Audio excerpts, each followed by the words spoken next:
I feel foolish saying these things out loud because I realize now that I'm not in the right place. I don't have the right vet. But every time I go to the vet's office, it's very clear that they have X number of minutes to spend with me before they've got to get to the next patient. And they don't have the time to sit and talk and discuss options and what I'm looking for.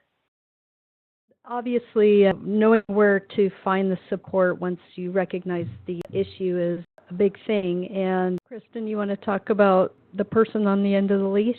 Yeah. I mean, I think these are kind of the three areas that I think can be ways to find support if you're a pet owner yourself, or if you're working with pet owners and you're trying to figure out, what you could let them know is out there for them.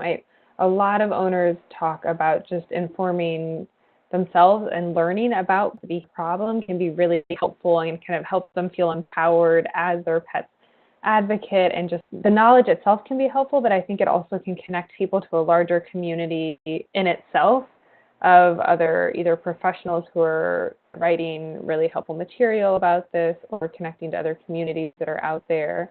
And informal supports, which I think of as more of kind of peer support groups. So if you're in an area that has an in-person support group, I think that can be a really helpful place. There's some other kind of online ones that are out there too that are options for people.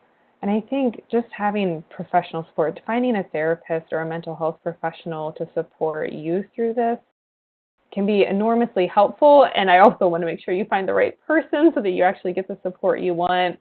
A lot of times people ask me, well, how can I find either a veterinary social worker? I do know University of Tennessee is starting to put together a database of all of us who have gone through the vet social work training, so at least you can kind of find where we are across the country and across the world. I also recommend to people, even if you look up therapists in your area, either that deal with like caregiver stress, that they might have some parallels with, if they work with parents of special needs children, they might have some understanding of what you might be going through as the caregiver for a special needs pet. Or if there's any pet loss support in your area, the therapists or counselors who are connected to that might also have an increased sensitivity to human-animal bond concerns. But I think it's perfectly okay if you call a therapist and to say to them, this is the issue I'm dealing with. Is this something that you have additional training in or experience? The last thing I want is people reaching out for help and then actually finding that to be burdensome in itself. But I think also just some day-to-day things you can do for yourself in terms of the roller coaster that you're on and how to just tend to your own self-care. A lot of owners talk about just giving themselves a time out, a little respite now and then, and making sure that you're doing things to fill yourself back up because it can become so all-consuming.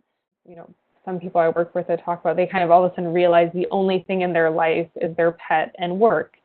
And they realize that they need to have some time that's just their time that's not connected necessarily to their pet or to their job. Reaching out to your support, so both finding them and creating them, but using them, and really accessing that.